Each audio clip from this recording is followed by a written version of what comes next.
بالله العلي العظيم. أعوذ بالله من الشيطان اللعين الرجيم. بسم الله الرحمن الرحيم. الحمد لله رب العالمين، والعاقبة للمتقين، والجنة للموحدين، والنار للعاصين وللكافرين. والصلاة والسلام والتحية والإكرام على رسول الأنام، الرسول المسدد، والنبي المهذب، النبي الأمي المكي المدني القرشي الهاشمي البتحي الأبتحي، الذي أرسله الله بشيرا ونذيرا بين يدي الساعة، رحمة للعالمين، شفيع المذنبين، مولانا حبيب إله العالمين، أبي القاسم المصطفى محمد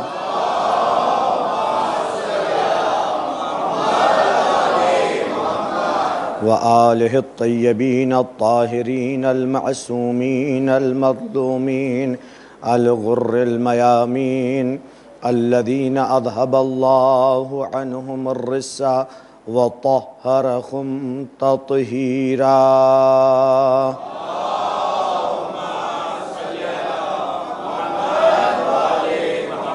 لا سيما الإمام المنتظر والحجة الثاني عشر، صلوات الله وسلامه عليه. أما بعد، فقد قال الله تعالى في كتابه المبين، وهو أصدق الصادقين، وقوله الحق. بسم الله الرحمن الرحيم. وَلَقَدْ كَتَبْنَا فِي الزَّبُورِ مِنْ بَعْدِ الذِّكْرِ أَنَّ الْأَرْضَ يَرِثُهَا عِبَادِيَ الصَّالِحُونَ. صلوات پڑھتے پر محمد وآل محمد.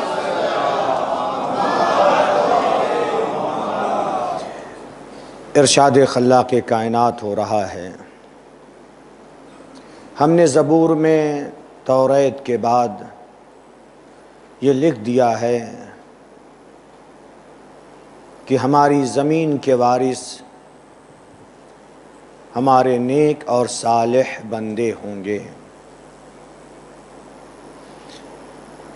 یہ آیت حضرت حجت عجل اللہ تعالی فرجہ الشریف کی حکومت کی طرف اشارہ کر رہی ہے. جب آپ ظہور فرمائیں گے اس وقت پوری کائنات کا اختیار،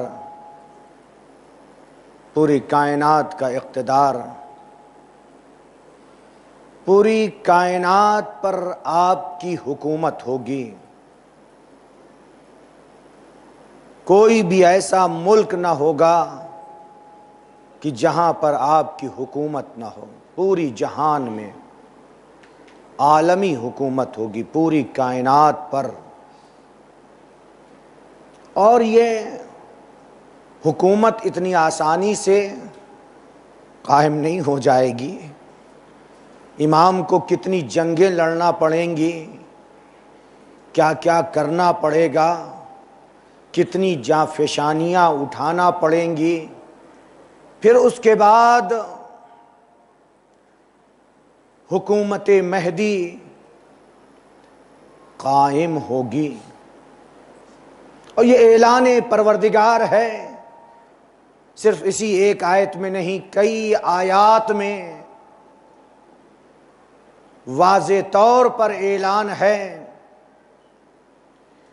کہ زمین کے مالک آخری وقت میں ہمارے نیک اور صالح بندے ہوں گے۔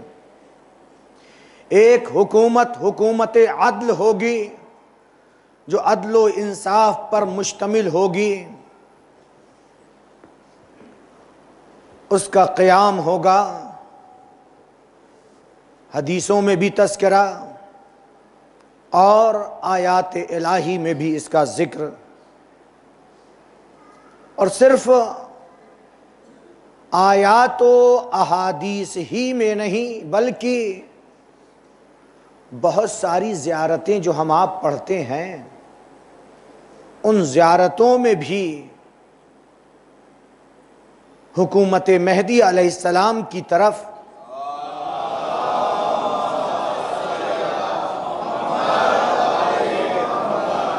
اشارہ ملتا ہے، اور صرف اپنے ہی مذہب میں نہیں بلکہ جتنے بھی مذاہب اسلامی ہیں، جتنے بھی ہیں، سب کے یہاں یہ عقیدہ مسلم ہے۔ پورے مسلمانوں کے یہاں کوئی بھی ایسا فرقہ نہیں ہے کہ جو مہدی کے آنے کا منکر ہو۔ جتنے فرقے ہیں وہ سب مہدی کے آنے کے معترف ہیں، اقرار کرتے ہیں کہ مہدی آئے گا، جو اولاد فاطمہ سے ہوگا، جو ذریت نبی سے ہوگا۔ تمام کا اس بات پر اتفاق ہے کہ آخری زمانے میں مہدی تشریف لائیں گے، اور ان کی بھی کتابوں میں یہ باتیں موجود ہیں۔ بہت پہلے سعودیہ میں، مدینے میں ایک بہت بڑی کانفرنس ہوئی تھی۔ اس کانفرنس کے اندر مدینہ یونیورسٹی کے پرنسپل ڈاکٹر عبد المحسن حمید نام ہے، ڈاکٹر عبد المحسن حمید نے ایک مقالہ پڑھا جس کا عنوان تھا، مقالہ کہیے، مضمون کہیے، جس کا عنوان تھا عقیدۃ اہل السنہ فی الامام المہدی المنتظر۔ کیا تھا عنوان مقالے کا؟ عقیدۃ اہل السنہ۔ عربی میں مقالہ تھا اس لیے عنوان میں عربی میں پڑھ رہا ہوں۔ عقیدۃ اہل السنہ، اہل سنت والجماعت کا عقیدہ کس کے متعلق؟ فی المہدی المنتظر، امام مہدی منتظر کے متعلق۔ اور انہوں نے اس مقالے کے اندر جو ثابت کیا وہ بیان کرنا ضروری سمجھتا ہوں۔ کیا پڑھا، کیا بیان کیا، لیکن ان کے مقالے کا خلاصہ اور نچوڑ یہ تھا کہ آخری زمانے میں مہدی تشریف لائیں گے، اور یہی نہیں بلکہ انہوں نے یہ بھی ثابت کیا کہ اس پر تمام مسلمانوں کا اتفاق ہے، تمام مسلمانوں کا اجماع ہے کہ آخری زمانے میں مہدی تشریف لائیں گے۔ صرف ہمارے یہاں اور دوسرے مسلمانوں کے یہاں فرق اتنا ہے کہ وہ یہ کہتے ہیں مہدی پیدا ہوگا، لیکن ہمارا نظریہ یہ ہے کہ حضرت مہدی 15 شعبان بوقت سحر بروز جمعہ 255 ہجری کو نرجس خاتون کے شکم سے امام حسن عسکری علیہ السلام کے گھر میں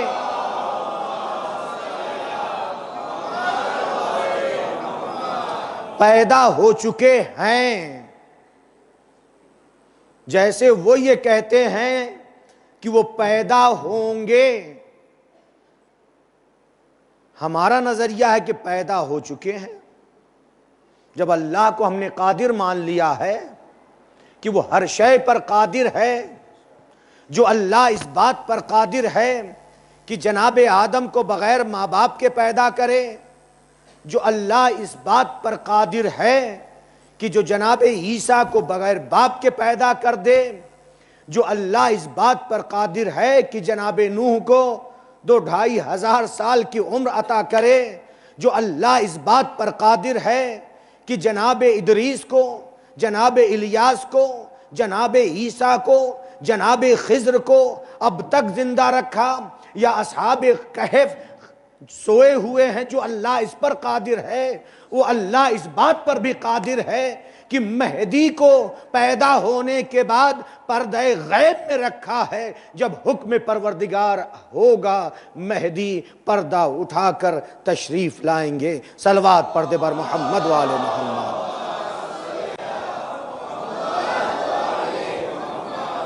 اور صحیح بخاری میں، صحیح ترمذی میں، نسائی میں، ابن ماجہ میں، مختلف کتابوں میں پورا مجموعہ ہے کہ جن لوگوں نے پورے حوالے کے ساتھ پورا باب قائم کیا ہے اخبار المہدی کا۔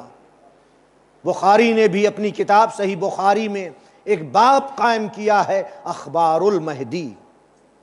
اخبار المہدی یعنی حضرت مہدی کے سلسلے میں جو روایات، اخبار کے مطلب ہوتے ہیں احادیث، یعنی حضرت مہدی کے سلسلے میں نبی کی احادیث کو بیان کیا، پورا ایک چیپٹر قائم کیا ہے اخبار المہدی کا۔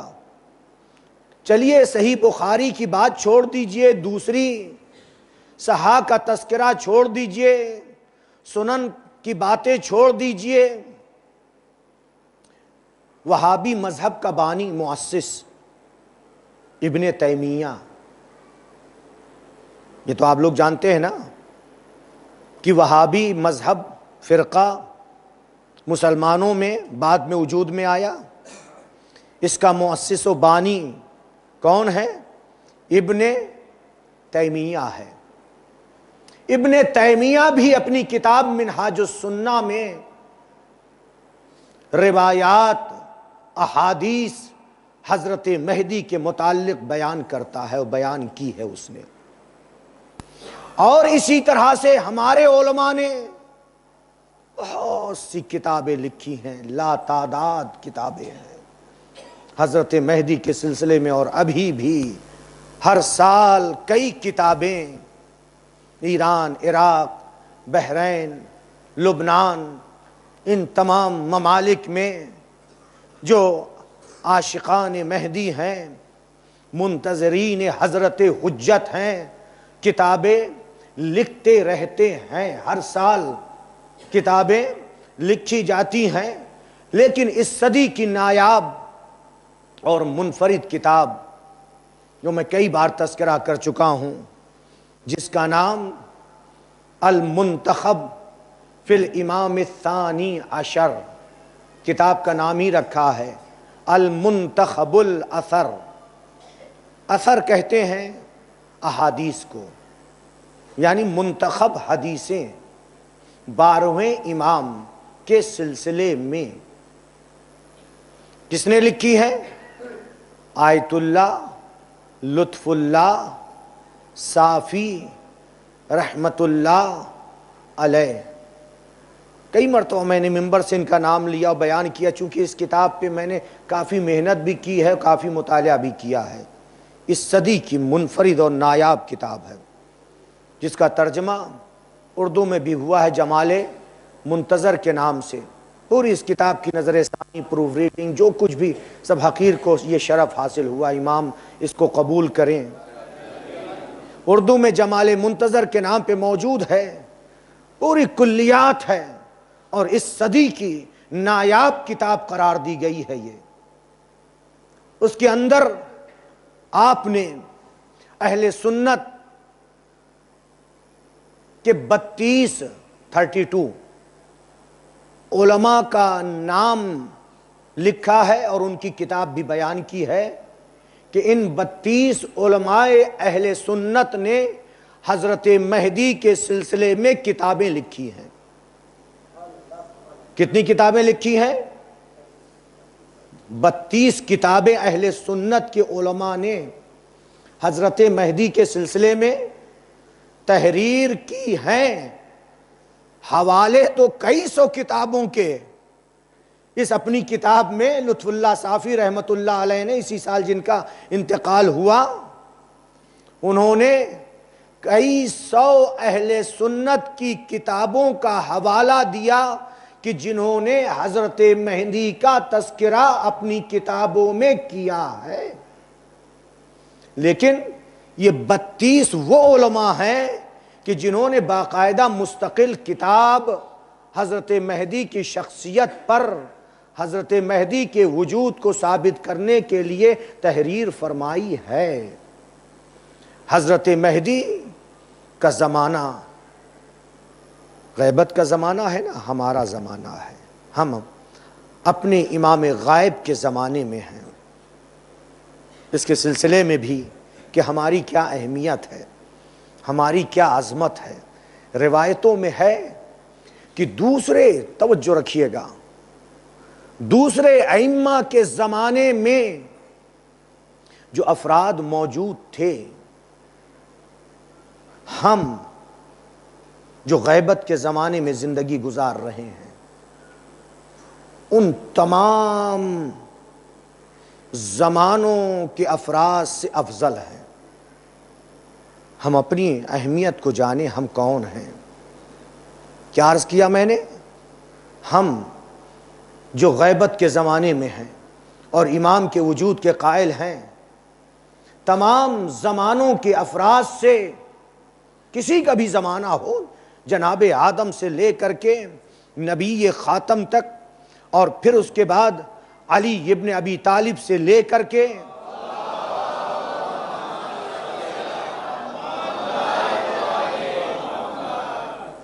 امام حسن عسکری تک جتنے بھی گزرے ہیں، ان سب سے ہم لوگ افضل ہیں۔ لیکن یہ سن کر خوش نہ ہو جائیں کہ افضل ہیں، اس کے لیے شرط بھی ہے، ایسے ہی افضل نہیں ہو جائیں گے، ورنہ تو بہت سے لوگ اس زمانے میں ہیں، کیا سارے افضل ہو جائیں گے؟ نہیں، کون افضل ہوگا اس پہ توجہ کیجئے۔ ابو خالد کابلی، میں کوئی بھی چیز بغیر حوالے کے نہیں پڑھتا ہوں، اور آپ ملاحظہ بھی کر رہے ہیں، میں ادھر ادھر کی مثالیں بھی نہیں لاتا ہوں۔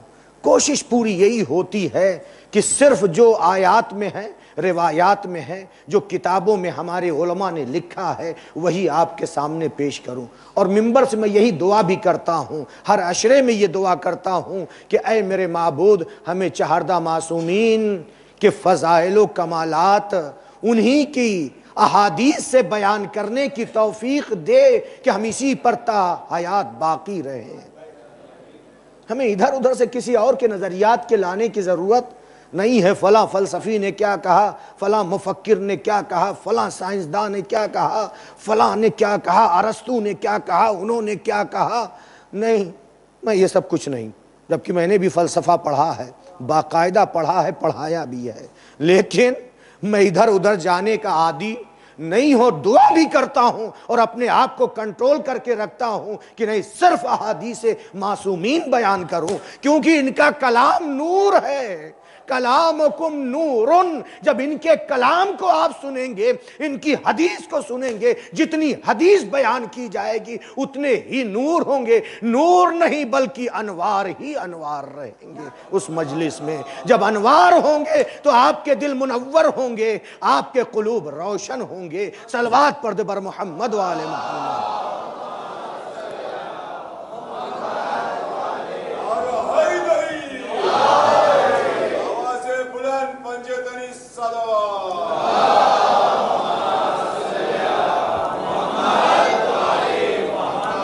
اور میں یہ بھی دعویٰ نہیں کرتا کہ میں بغیر مطالعے کے آتا ہوں، اور جو منبر پہ عطا ہوتی ہے، منبر پہ بہت سی چیزیں عطا ہوتی ہیں، اس میں کوئی شک نہیں ہے، لیکن میں یہ کہتا ہوں کہ میں کئی گھنٹے مطالعہ کر کے آتا ہوں، ایک دو نہیں، کئی کتابیں پڑھ کے آتا ہوں، تب اس منبر پہ بیٹھتا ہوں۔ پوری کوشش یہی ہوتی ہے کہ ایک مجلس کے لیے 4 5 6 گھنٹے جتنا موقع مل جاتا ہے میں تیاری کرتا رہتا ہوں، پڑھتا رہتا ہوں، کتب بینی کرتا رہتا ہوں، ڈھونڈتا رہتا ہوں۔ جب میں آ رہا تھا، میرے درس خارج کے استاد آیت اللہ علی اکبر سیفی مازندرانی جو حیات ہیں، جو قم کے اندر درس خارج دیتے ہیں، ہمارے بھی استاد تھے۔ جب ان سے خدا حافظی کے لیے گیا تو انہوں نے مجھ کو نصیحت کی تھی، کہا دیکھو کبھی جو تمہارے ذہن میں محفوظات ہیں ان پر بھروسہ نہ کرنا تنہا۔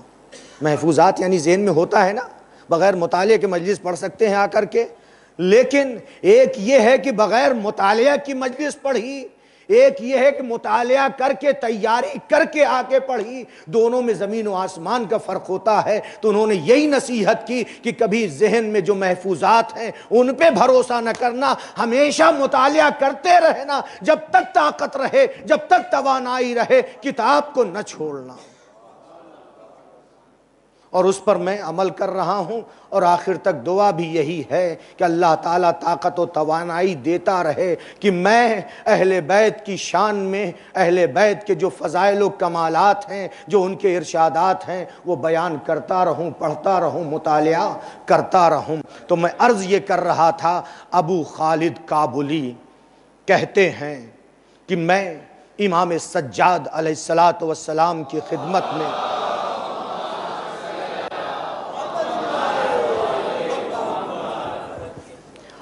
حاضر ہوا، آپ تشریف فرما تھے، آپ سے میں نے عرض کی مولا آپ کے بعد آنے والے ائمہ کے نام بیان فرما دیجئے، آپ کے بعد جو ائمہ آئیں گے ان کے نام بیان کر دیجئے۔ تو ابو خالد کابلی کہتے ہیں امام نے ایک ایک کر کے نام بیان کیا کہ میرے بعد میرے فرزند محمد بن علی ہوں گے، پھر ان کے بعد ان کے فرزند جعفر بن محمد ہوں گے، پھر ان کے بعد ان کے فرزند موسیٰ بن جعفر ہوں گے، پھر ان کے بعد ان کے فرزند علی ابن موسیٰ ہوں گے، پھر ان کے بعد ان کے فرزند محمد بن علی ہوں گے، پھر ان کے بعد ان کے فرزند علی بن محمد ہوں گے، پھر ان کے بعد ان کے فرزند حسن ابن علی ہوں گے۔ توجہ رہے، حسن سے مراد کون؟ امام حسن عسکری علیہ السلام۔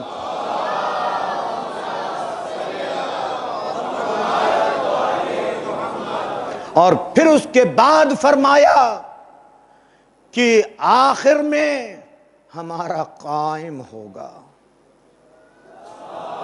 اللہم صلی علی محمد وعلی محمد۔ اور پھر کیا فرمایا جملہ، ابھی میں کیا عرض کر رہا تھا کہ آپ کا زمانہ تمام زمانوں سے افضل ہے، لہٰذا آپ خود تمام زمانوں کے افراد سے افضل ہیں۔ آخر میں جملہ کیا فرمایا؟ اِنَّا اہلَ زمان غیبت ہی، اللہ اکبر۔ حضرت کا تذکرہ کیا، اور حضرت کا تذکرہ کرنے کے بعد فرمایا ان اہل زمان غیبت ہی، جو ہمارے قائم کی غیبت کے زمانے میں ہوں گے، ہمارے قائم کی غیبت کے زمانے میں ہوں گے، ان اہل زمان غیبت ہی۔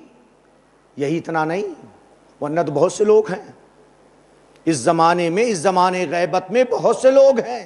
ایک بات تو بیان کر دی، لیکن اس کے بعد دو صفتیں بیان کی ہیں، توجہ رکھیے۔ کیا دو صفتیں بیان کی ہیں؟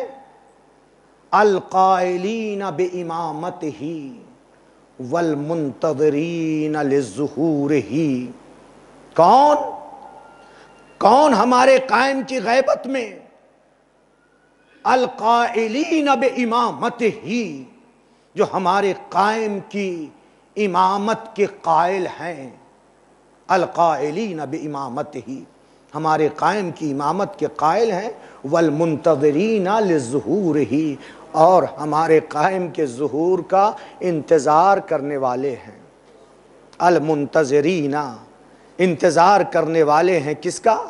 لِلظُّہُورِ ہی، ظہور کا جو انتظار کر رہے ہیں، یعنی دو صفتیں ہوں، امامت کا قائل، توجہ رہے، اہل زمان کہا تو پورا اس وقت جتنے ہیں غیبت کے زمانے میں سارے ادیان، سارے مسلمان، سارے شامل ہو جائیں گے، لیکن دو صفتیں جو بعد میں آ گئیں کہ ان کی پہلی صفت یہ ہوگی کہ القائلین بامامتہ، جو قائم کی امامت کے قائل ہوں گے، اور دوسری صفت کیا؟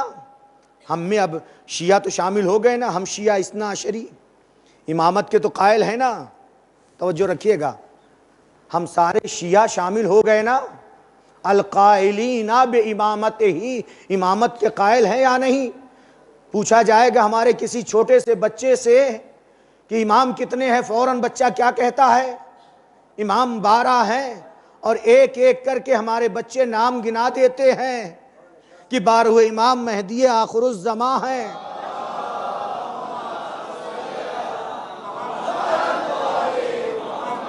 ہم نے اپنے بچوں کو جو تعلیم دی ہے وہ اثر آخر تک رہتا ہے۔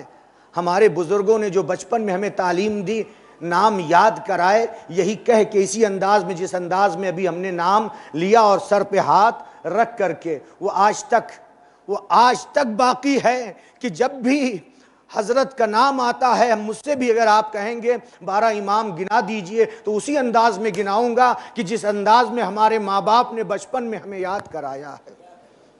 اللہ ان کی روحوں کو، ہم سب کے والدین کی روحوں کو شاد کرے، ان کی مغفرت کرے، اور ان کا شمار امام جب ظہور فرمائے تو ان کے آوان و انصار میں کرے، ان کو ان کی قبروں سے اٹھائے، چونکہ رجعت کا آئے گا عقیدہ پیش کروں گا، ایک پوری مجلس میں پورا عقیدہ رجعت بیان کروں گا انشاءاللہ۔ تو میں عرض یہ کر رہا تھا کہ پہلی صفت تو یہ آ گئی ہمارے اندر، القائلین بامامتہ، کہ ہم امامت کے قائل ہیں، لیکن دوسری صفت اب ہم آپ سب دیکھیں، ہم جتنے ہیں اس وقت جو مجمع ہے یا جو جہاں پہ ہماری مجلس سن رہا ہے، ہم اپنے خود کا، اپنے آپ کا جائزہ لیں۔ میں ہمیشہ یہ آیت پڑھتا ہوں، ان الانسان علی نفسہ بصیرہ، ہر انسان اپنے آپ کو بہتر جانتا، بصیر ہے میں کیسا ہوں۔ آیا دوسری صفت ہمارے اندر ہے یا نہیں؟ دوسری صفت کیا بیان کی ہے؟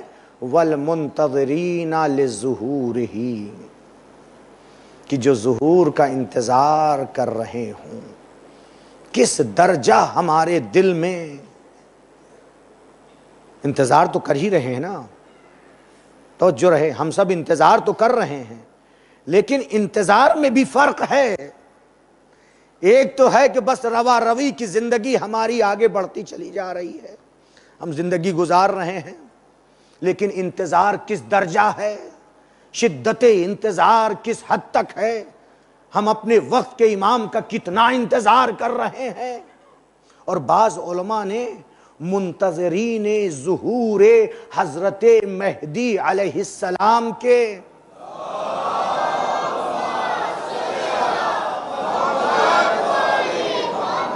فرائض بھی بیان کیے ہیں، مکیال المکارم میں کئی سو، غیبت میں ہماری کیا ذمہ داریاں ہیں، حضرت کی غیبت میں ہماری جو ہم منتظرین ہیں، منتظرین حضرت مہدی کی ذمہ داریاں بیان کی ہیں، کیا کیا ہیں۔ ان ذمہ داریوں میں سے بہت ساری ہیں، ورنہ موضوع میرا کہیں سے کہیں چلا جائے گا، لہٰذا اپنے کو سمیٹ رہا ہوں، لیکن پورا عشرہ ہو جائے اور یہ ذکر نہ آئے تو شاید حق ادا نہ ہو، لہٰذا آج کی مجلس میں یہ بیان کر دینا ضروری ہے کہ جو ہم انتظار کر رہے ہیں اپنے وقت کے امام کا، پہلی چیز، پہلی ذمہ داری ہماری آپ کی یہ ہے کہ ہم اپنے امام کی معرفت حاصل کریں، پہلی چیز ہے، اور معرفت کے لیے ساری مجلسیں ہوتی بھی ہیں۔ اپنے وقت کے امام کی معرفت حاصل کریں اور اپنے امام کے لیے دعا کریں۔ پڑھتے ہیں ابھی ذات عاشورہ پڑھی، ذات عاشورہ کے فوراً بعد جعفر بھائی نے کون سی دعا پڑھی؟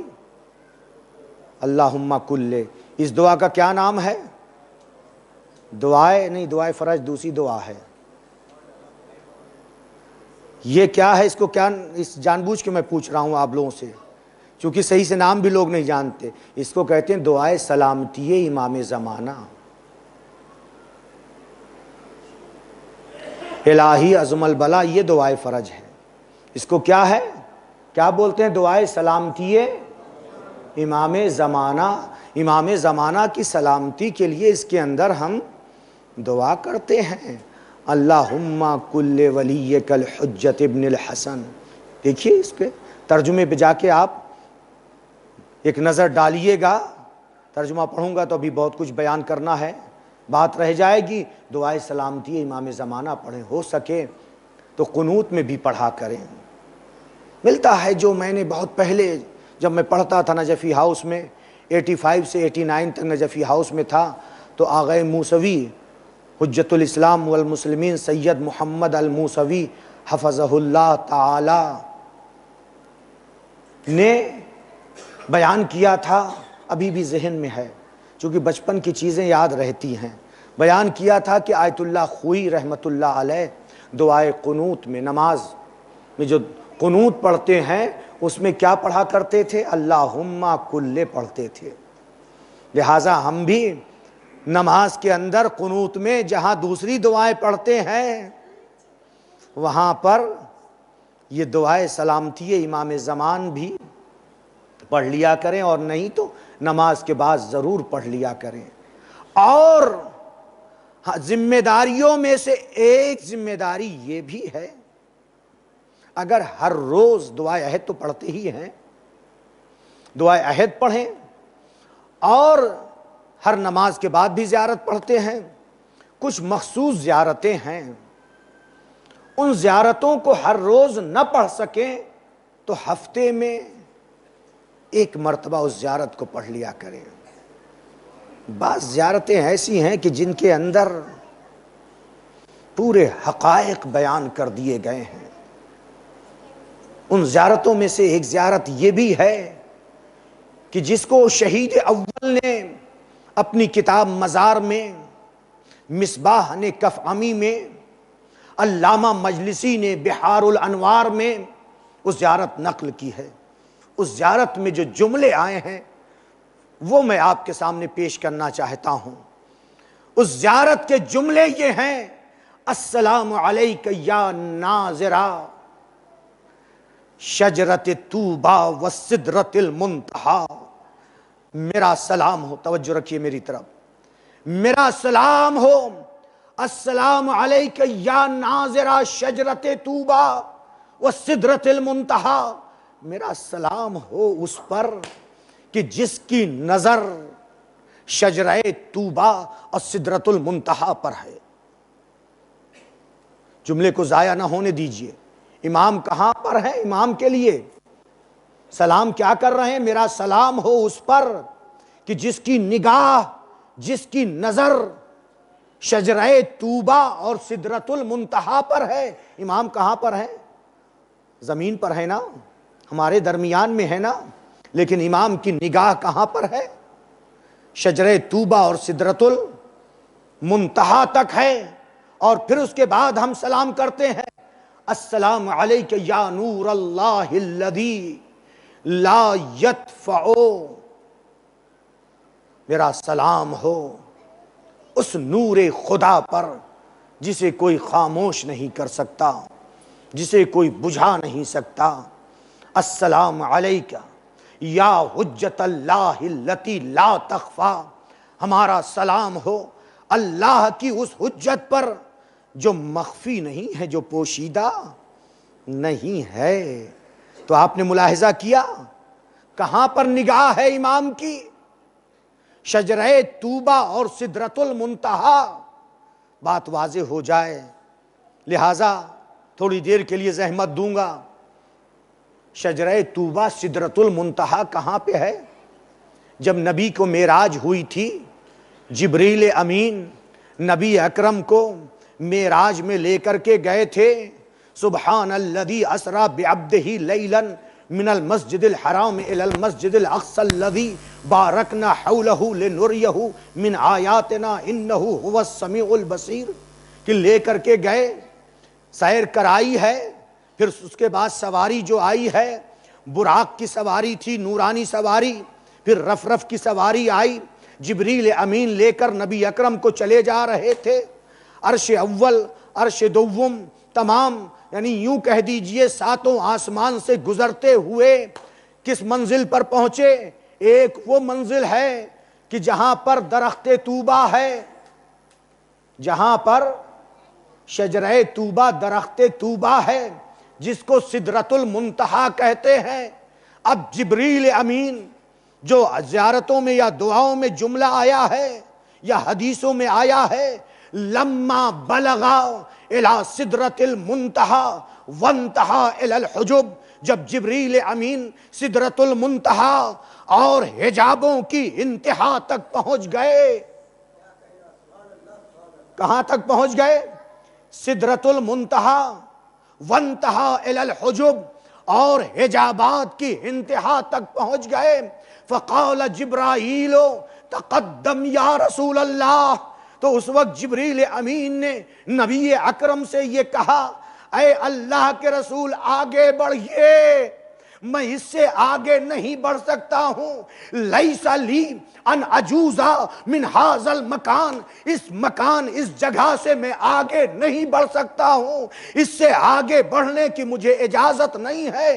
لو دنوت انملۃ لاحترقت، اگر میں پورے انگشت کے برابر، انملہ کہتے ہیں پورے انگشت، اگر میں پورے انگشت کے برابر اس سے آگے بڑھوں گا تو میرے بالوں پر جل جائیں گے۔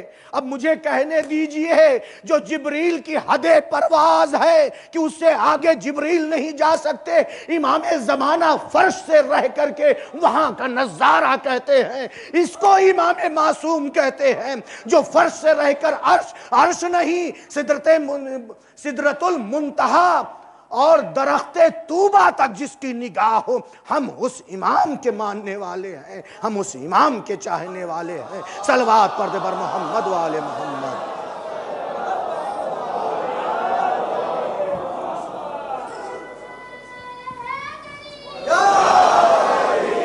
صبح کے ساتھ دل بولا علی مولا، علی مولا، سبھی بولی فلک بولا علی مولا، علی مولا، ستارہ ٹوٹ کر بولا علی مولا، علی مولا، ہر ایک میزان میں تولا علی مولا، علی مولا، صبح سے پہلے دل بولا علی مولا، علی مولا۔ حیدری آواز بلند پنجتنی صلوات۔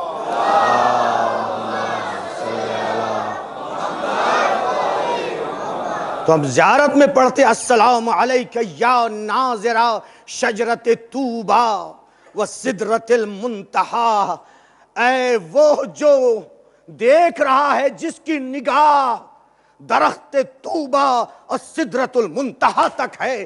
تو جب امام کی نگاہ درخت طوبہ سدرت المنتہا تک ہے تو جبریل اب امام کی حد نظر میں ہے۔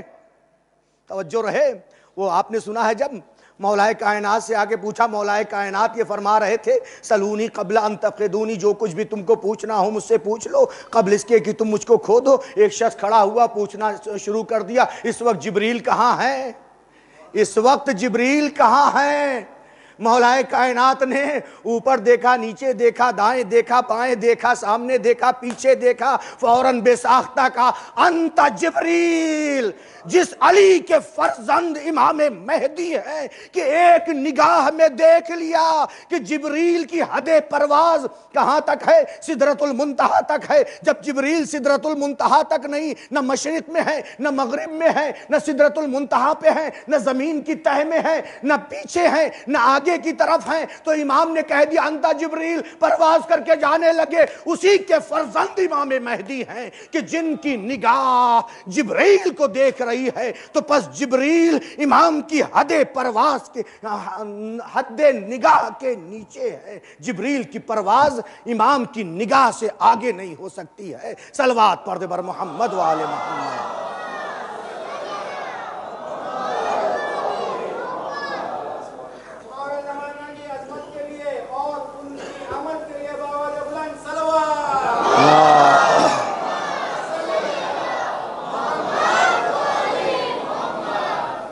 زیارت ہمارے لیے معرفت کا ایک بہترین ذریعہ ہے.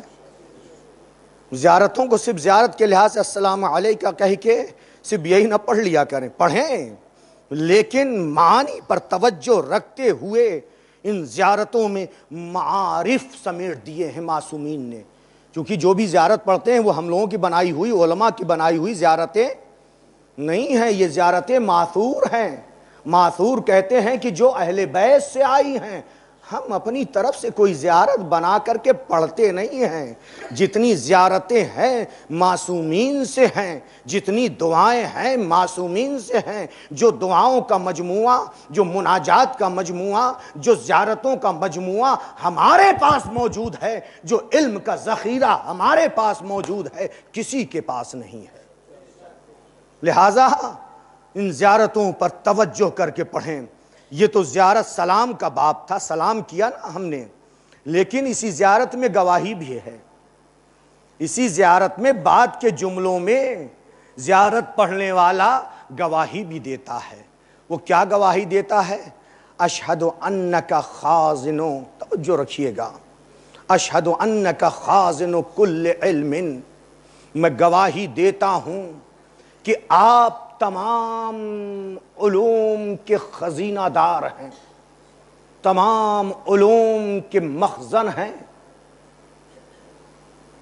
وفاتق کل رتق، اور ہر پیچیدہ چیز کے، ہر پیچیدگیوں کے کھولنے والے ہیں.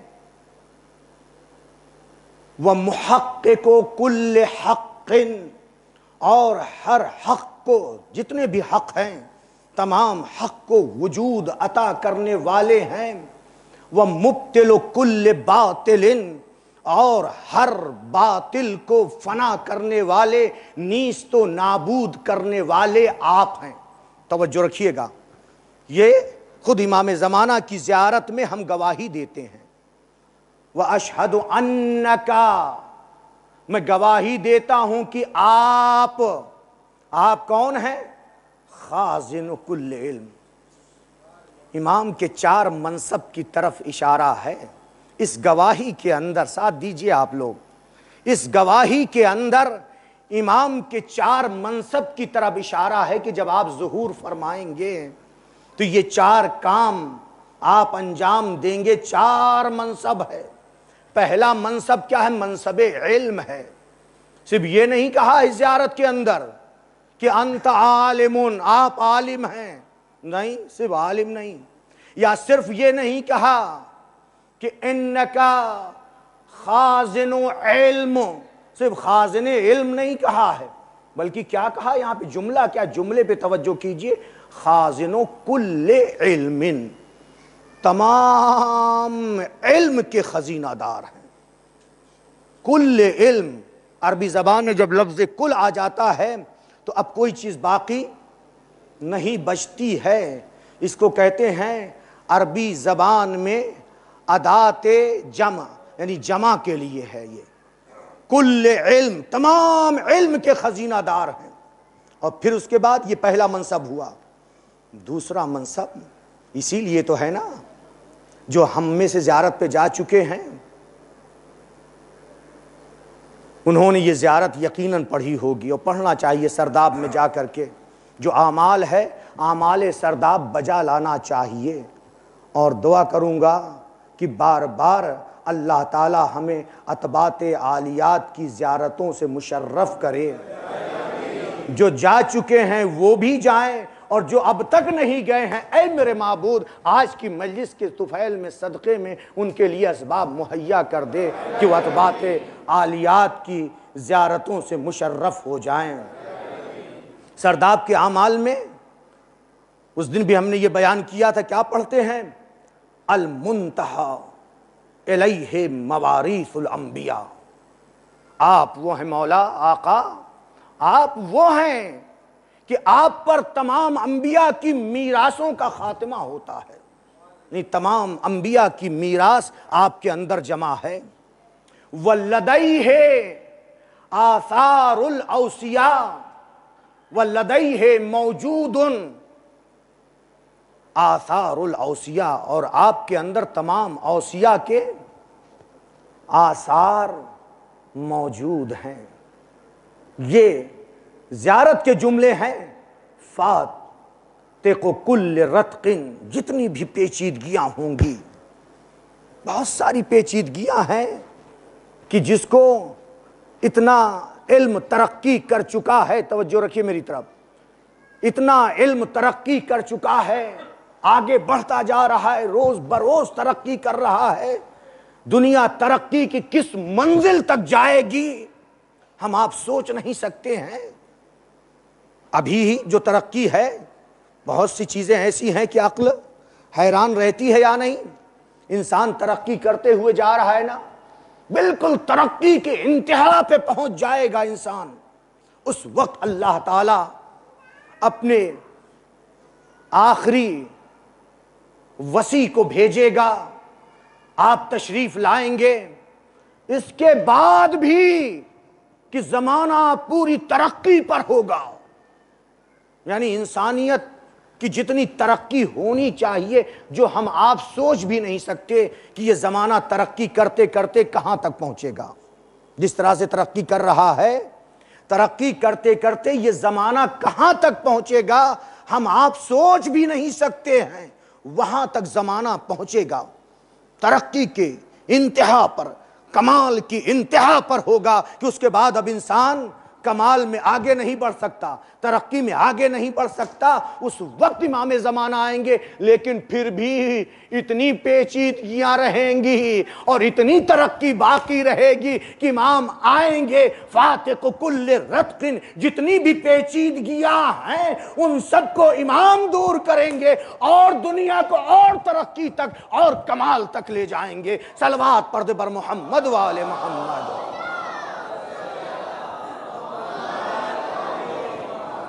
ایک مرتبہ آگے تشریف لے آئیے آپ لوگ، معذرت کے ساتھ صلوات پڑھتے ہوئے،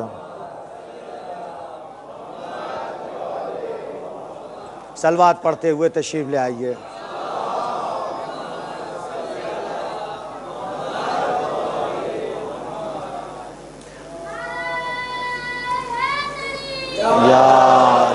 امام زمانہ کے جلد از جلد ظہور کے لیے ایک آواز بلند صلوات۔ اللہم صلی علی محمد آل محمد۔ تیسرا جملہ ہے وَمُحَقِّقُ كُلِّ حَقٍ، ہر حق کو ثابت کریں گے، ہر حق کو وجود عطا کریں گے، ہر حق کو یوں کہہ دوں اس کے مستحق تک پہنچائیں گے۔ جو بھی مستحق ہوگا اس تک حق پہنچے گا، صرف انسان ہی مراد نہیں ہے، جو بھی شے جس چیز کی مستحق ہوگی، توجہ رہے جملے کو ضائع نہ ہونے دیجئے، صرف مستحق سے مراد صرف انسان ہی نہ سمجھیے کہ ہر انسان جس چیز کا مستحق ہوگا اس کو وہاں تک پہنچائیں گے۔ زیارت کے جملے ہیں، سرداب میں دیکھ لیجئے گا، میرے جملے نہیں ہیں، امام کے لیے امام کے جملے ہیں۔ محقق کل حق، ہر حق کو اس کی انتہا تک پہنچائیں گے، اس کے مقام تک پہنچائیں گے۔ ہر مستحق کو، یا یوں کہہ دوں ہر شے جس چیز کی مستحق ہے اس تک اس چیز کو امام پہنچا دیں گے۔ صلوات پڑھ دے بر محمد و آل محمد۔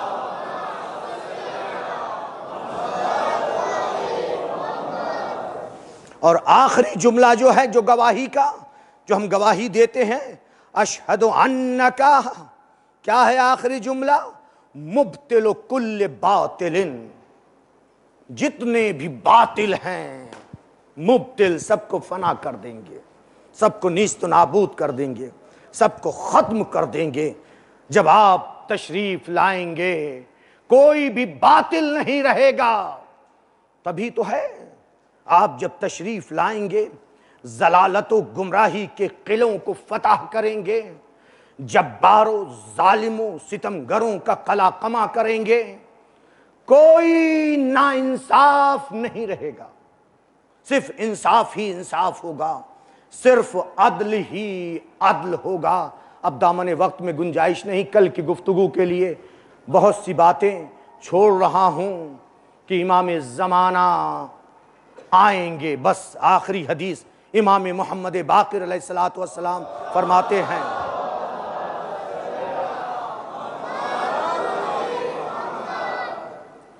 اذا قام قائمنا،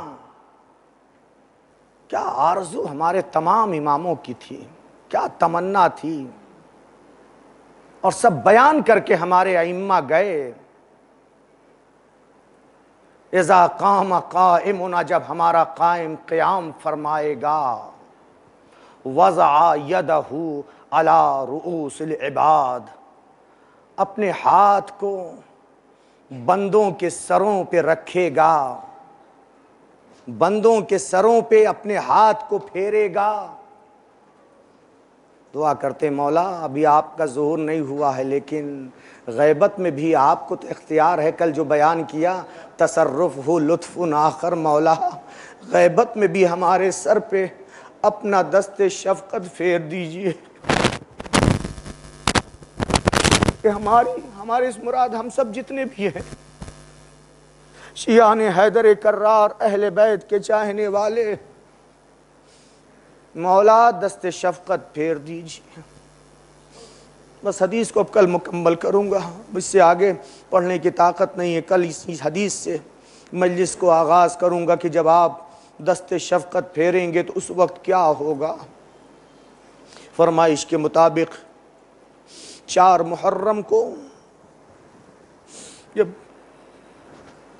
ایک کے بعد ایک فوجیں عمر سعد کی آ رہی تھی کربلا کے میدان میں، 4 محرم کو جب شمر دل جوشن کا لشکر آیا، ایک ہنگامہ تھا، چونکہ بہت بڑا ظالم و جابر تھا، 4000 کا لشکر لے کر کے آیا۔ جب یہ ظالم لشکر لے کر آیا، جناب زینب کے کانوں تک بھی یہ بات پہنچی، شہزادی کا دل دہل گیا۔ شہزادی نے اپنے بھیا سے کہا، بھیا کیا آپ کا بھی کوئی دوست ہے کہ جسے آپ خط لکھ کر کے بلائیں؟ تو امام حسین نے کس کو بلایا تھا سمجھ گئے ہوں گے، کس کا تذکرہ کرنا ہے آج کی مجلس میں۔ امام حسین نے اپنی بہن کی فرمائش پر کیا لکھا؟ من الحسین الی الرجل الفقیہ حبیب ابن مظاہر۔ یہ خط حسین کی جانب سے حبیب ابن مظاہر، مرد فقیہ حبیب ابن مظاہر کے لیے کے نام، اور لکھ کر کے، اور اس میں اور بھی لکھا ہے، تو اوپر لکھا تھا، اندر یہ لکھا تھا کہ اے حبیب تمہیں معلوم ہے کہ ہماری رسول خدا سے کیا نسبت ہے؟ میں نرغے عادہ میں گر چکا ہوں، دشمنوں کے نرغے میں گر چکا ہوں، میری نصرت کے لیے اے حبیب تم آ جاؤ۔ خط لکھا، لکھنے کے بعد اپنے قاصد کو دیا، قاصد خط حسین لے کر کے چلا۔ جب دق الباب کیا، حبیب کے دروازے پر، حبیب کے گھر پر پہنچ کر قاصد نے دق الباب کیا، حبیب نے اندر سے سوال کیا، من انتا، تم کون ہو؟ باہر سے جواب آیا، انا برید الحسین، میں حسین کا قاصد ہوں۔ حبیب ابن مظاہر نے اپنے آقا و مولا کا نام سنا، فوراً دروازہ کھولا، قاصد نے امام مظلوم کا خط دیا، امام کی تحریر دیکھی کہ یہ لکھا ہوا ہے خط کے اوپر من الحسین الی الرجل الفقیہ حبیب ابن مظاہر۔ امام کی تحریر کو چوما، آنکھوں سے لگایا اور خط کو پڑھا تو اس خط میں یہی جملے لکھے ہوئے تھے، اے حبیب تم کو معلوم ہے میری رسول اللہ سے کیا نسبت ہے؟ اے حبیب میں دشمنوں میں گر چکا ہوں، میری مدد کے لیے، میری نصرت کے لیے آ جاؤ۔ حبیب خط پڑھ کے اپنی جگہ پر بیٹھ جاتے ہیں۔ زوجہ نے سوال کیا کہ آقا و مولا حسین نے اس خط کے اندر کیا لکھا ہے؟ اس وقت حبیب ابن مظاہر نے بیان کیا کہ دشمنوں کے نرغے میں گر چکے ہیں، مجھے نصرت کے لیے، مجھے مدد کے لیے پکارا ہے۔ زوجہ نے پھر یہ سوال کیا، پھر اے حبیب تمہارا ارادہ کیا ہے؟ جناب حبیب نے بطور امتحان یہ کہا کہ مجھے تمہاری فکر ہے کہ میرے بعد تم کیا کرو گی۔ وہ زوجہ، وہ مومنہ زوجہ حبیب ایک مرتبہ کہتی ہے، بعض پرانی کتابوں میں یہ ہے کہ یہ کہا تم میری رضا لو اوڑھو اور میں حسین کی نصرت کے لیے جاؤں گی، میں مٹی کھا کر زندگی بسر کر لوں گی، لیکن آپ نصرت میں کمی نہ کیجئے۔ حبیب رونے لگے، ہائے ہمارے آقا و مولا پر ایسا وقت آ گیا ہے کہ گھر کی عورتیں یہ تمنا، یہ آرزو کر رہی ہیں دعا کی، اور کہا میں نے بطور امتحان تم سے یہ جملہ کہا تھا، کیا یہ ممکن ہے میرا آقا حسین مجھے اپنی نصرت کے لیے بلائے اور میں اپنے آقا حسین کی نصرت کے لیے نہ پہنچوں؟ لہٰذا حبیب نے اپنے غلام کو بلایا اور غلام سے کہا گھوڑا لے کر کے فلاں مقام پر تم موجود رہنا، میں پہنچوں گا۔ لہٰذا غلام گھوڑا لے کر کے پہلے اس مقام پر پہنچ گیا اور حبیب کھیت دیکھنے کے بہانے گھومتے ہوئے، چونکہ اس وقت کے حالات ایسے نہیں تھے کہ حبیب ابن مظاہر اعلانیہ طور پر جاتے، لہٰذا حبیب کھیت دیکھنے کے بہانے گھومتے ہوئے اس مقام پر پہنچے، لیکن جب اس مقام پر پہنچے تو کیا دیکھا؟ گھوڑا زمین پہ ٹاپے مار رہا ہے، گھوڑا زمین پہ ٹاپے مار رہا ہے، اور غلام گھوڑے سے یہ کہہ رہا ہے اے گھوڑا میرا آقا اگر نہ آیا تو حسین کی نصرت کے لیے تجھ پہ سوار ہو کر کے میں چلوں گا۔ حبیب ابن مظاہر نے اپنے غلام کی یہ بات سن لی، حبیب تڑپ گئے، میرے آقا و مولا پر ایسا وقت آ گیا ہے کہ غلام بھی اپنی جان دینے کی آرزو کر رہے ہیں۔ حبیب ابن مظاہر آئے، گھوڑے پر سوار ہوئے، غلام کو کہا میں نے تم کو راہ خدا میں آزاد کیا، لیکن غلام نے ہاتھ جوڑ کر کے کہا نہیں، میں بھی آپ کے ساتھ آقا کی نصرت کے لیے چلوں گا۔ جناب حبیب اپنے ساتھ لے کر کے چلے غلام کو، اور جب حسین کے قریب پہنچ رہے تھے، امام حسین نے پہلے جوانان بنی ہاشم سے کہہ دیا کہ تم دیکھو استقبال کے لیے بڑھو، میرا بچپن کا ساتھی حبیب ابن مظاہر آ رہا ہے۔ ادھر سے جوانان بنی ہاشم استقبال کے لیے بڑھے اور ادھر سے حبیب پہنچے۔ حبیب جب آ گئے، امام حسین کی خدمت میں آئے، سلام کیا، امام نے سلام کا جواب دیا، اور پھر اس کے بعد جب فضہ نے دیکھا کہ صدائے، جب جناب زینب نے سنا کہ صدائے تکبیر بلند ہو رہی ہے، خوشیاں منائی جا رہی ہیں، ایک مرتبہ جناب زینب نے جناب فضہ سے کہا صدائے تکبیر کیوں بلند کی گئی؟ جناب فضہ نے کہا اے بی بی آپ کو مبارک ہو، آپ کے بھائی کا بچپن کا دوست حبیب آ گیا ہے۔ جناب زینب سلام اللہ علیہا نے، علی کی بیٹی زینب نے ایک مرتبہ فضہ سے کہا اے فضہ حبیب کو میرا سلام کہہ دو۔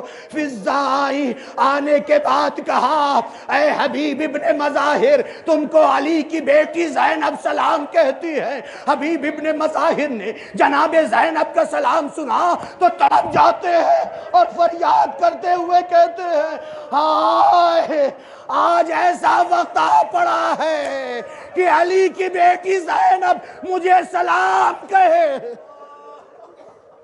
اجرکم علی اللہ۔ پھر اس کے بعد وقت گزرتا رہا، یہاں تک کہ عاشور کا دن آیا، ایک کے بعد ایک جانثار جاتے رہے، اپنی جانوں کو قربان کرتے رہے، یہاں تک کہ نماز ظہر کا وقت ہو گیا۔ ابو ثمامہ سیداوی امام حسین علیہ السلام کی خدمت میں آیا اور آنے کے بعد کہا مولا نماز ظہر کا اول وقت ہے۔ امام حسین علیہ السلام نے تھوڑا انتظار کیا اور انتظار کرنے کے بعد سر کو اوپر اٹھایا اور اٹھانے کے بعد ابو ثمامہ سے کہا اے ابو ثمامہ اب نماز کا اول وقت ہے، اور پھر اس کے بعد ابو ثمامہ کے لیے دعا کی اے ابو ثمامہ ذکرت الصلاۃ، تم نے نماز کو یاد رکھا ہے، یہ نہیں کہ یاد دلایا ہے جو بعض خطبہ و ذاکرین ترجمہ کر دیتے ہیں۔ امام معصوم کو غیر معصوم نماز کا وقت اول وقت یاد نہیں دلا سکتا، بلکہ یہ کہا ذکرت الصلاۃ، تم نے نماز کو یاد رکھا ہے، نماز کو یاد رکھا ہے۔ جعلک اللہ من المصلین والذاکرین، اللہ تعالیٰ تمہارا شمار نماز گزاروں میں کرے، ذکر کرنے والوں میں تمہارا شمار کرے۔ تو اب ہم میں سے بھی جو نماز کو مجلس عزا کے ساتھ نماز کو اور نماز کے اول وقت کو یاد رکھے گا، حسین کی یہ دعا ہمارے بھی شامل حال ہوگی۔ پھر اس کے بعد حبیب ابن مظاہر سے کہا اے حبیب جاؤ ان سے مہلت مانگ لو کہ اتنا مہلت دے دیں کہ ہم نماز ظہر ادا کر لیں۔ حبیب ابن مظاہر اشقیاء کے مقابل میں آئے، آنے کے بعد آواز دی کہ تھوڑی دیر کے لیے جنگ کو روک لو، نماز کا اول وقت ہے، آقا نماز پڑھنا چاہتے ہیں۔ تو اس وقت حسین ابن نمیر لعنت اللہ علیہ نے حبیب ابن مظاہر بلکہ امام حسین کو آواز دے کر یہ کہتا ہے ظالم کہ حسین نماز پڑھ کر کیا کرو گے، تمہاری نماز تو قبول ہی نہیں ہے۔ حبیب ابن مظاہر سے برداشت نہ ہو سکا کہ میرے آقا و مولا کی شان میں یہ گستاخی کی جائے، حبیب برداشت نہ کر سکے۔ امام حسین نے خط کے اوپر یہی لکھا ہے نا، من الحسین الی الرجل الفقیہ، حبیب ابن مظاہر مرد فقیہ کہا ہے۔ حبیب ابن مظاہر نے وہیں پر اپنے فقہ کا مظاہرہ کیا کہ اب امام معصوم کی شان میں جب گستاخی کی جائے تو اب نماز نہیں، مولا آپ نماز پڑھئے اس ظالم کو گستاخی کا جواب دینے کے لیے۔ حبیب ابن مظاہر نے نماز نہیں پڑھی، یعنی یہاں پر اب وقت آ گیا ہے تو اب نماز نہیں ہے، لہٰذا حبیب ابن مظاہر گئے اور جانے کے بعد جنگ کرنا شروع کر دی۔ چاہتے تھے کہ ابن نمیر کو واصل جہنم کرے، لیکن ایک دستہ آیا جو ابن نمیر کو بچا کر لے کر کے چلا گیا۔ حبیب ابن مظاہر جو کہ بوڑھے ہیں، سن رسیدہ ہیں، کافی اشقیاء کو واصل جہنم کر چکے ہیں، خود بھی زخموں سے چور ہو کر کے حبیب ابن مظاہر ایک مرتبہ گھوڑے سے گرے۔ گھوڑے سے گرتے وقت حبیب ابن مظاہر نے آواز دی آقا غلام کا سلام قبول کیجئے۔ حبیب ابن مظاہر گھوڑے سے گرے، امام مظلوم گئے، حبیب ابن مظاہر کو لے کر کے آ گئے۔ بس ایک حبیب ابن مظاہر کے بیٹے کا جملہ آپ کے سامنے پڑھنا ہے یا تمنا بیان کرنی ہے۔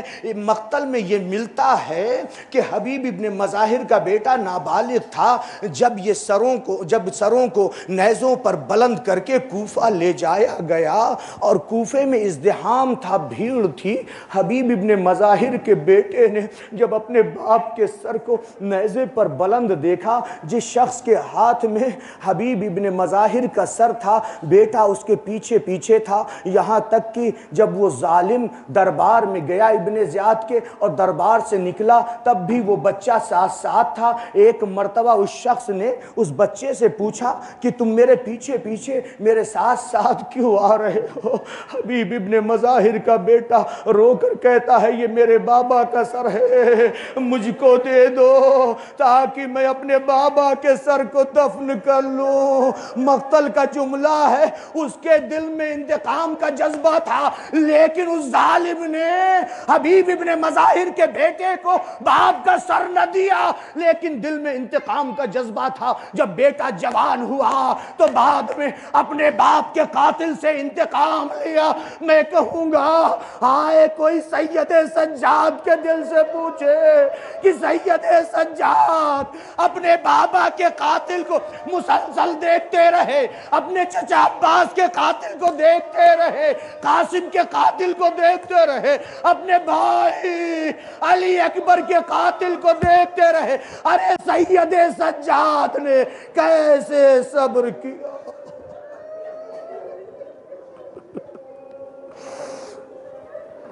الا لعنت اللہ علی القوم الظالمین سیعلم الذین ظلموا ای منقلب ینقلبون انا للہ و انا الیہ راجعون۔ پروردگار ہمارے اس عمل کو قبول فرما، ہمیں زیادہ سے زیادہ عبادت کرنے کی توفیق عطا فرما، ہمارے تمام گناہوں کو معاف فرما، ہماری تمام پریشانیوں کو دور فرما، جو ہم میں مقروض ہیں ان کے قرضوں کو ادا فرما۔ اے میرے معبود، ہم میں جو بے روزگار ہیں ان کی روزی کا غیب سے انتظام کر دے۔ اے میرے معبود، حاضرین مجلس جتنے بھی اس وقت موجود ہیں، جو بھی تمنائیں، جو بھی حاجتیں، جو بھی آرزویں رکھتے ہیں، اے میرے معبود ان کی حاجتوں کو پورا فرما۔ جس کے رزق و روزی میں تنگی ہے، اے میرے معبود اس میں اضافہ فرما۔ اے میرے معبود، ہمارا خاتمہ ایمان پر ہو، ہمیں اس وقت تک نہ اٹھانا جب تک کہ محمد و آل محمد ہم سے راضی و خوشنود نہ ہو جائیں۔ اے میرے معبود، شیعان حیدر کرار جہاں پر بھی ان سب کی حفاظت فرما، ان کی تمام پریشانیوں کو دور فرما، جو بیمار ہیں انہیں شفائے عاجل و کامل عنایت فرما۔ اے میرے معبود، جن لوگوں نے کہا التماس دعا کہی ہے، اے میرے معبود ان کی جو بھی حاجتیں ہیں ان تمام حاجتوں کو پورا فرما۔ جن بیماروں نے دعا کرنے کے لیے کہا ہے یا جو بیمار ایڈمٹ ہیں اس وقت اسپتالوں میں ہیں، اے میرے معبود جو شیعان حیدر کرار ہیں انہیں شفائے عاجل و کامل عنایت فرما۔ اے میرے معبود، پرچم اسلام، پرچم تشیع کو سربلند فرما، پرچم کفر و نفاق کو سرنگوں فرما، اتباط عالیات کی حفاظت فرما، تعمیر جنت البقیع کے اسباب مہیا فرما، منتقم خون حسین حضرت حجت کے ظہور میں تعجیل فرما۔ ماتم حسین۔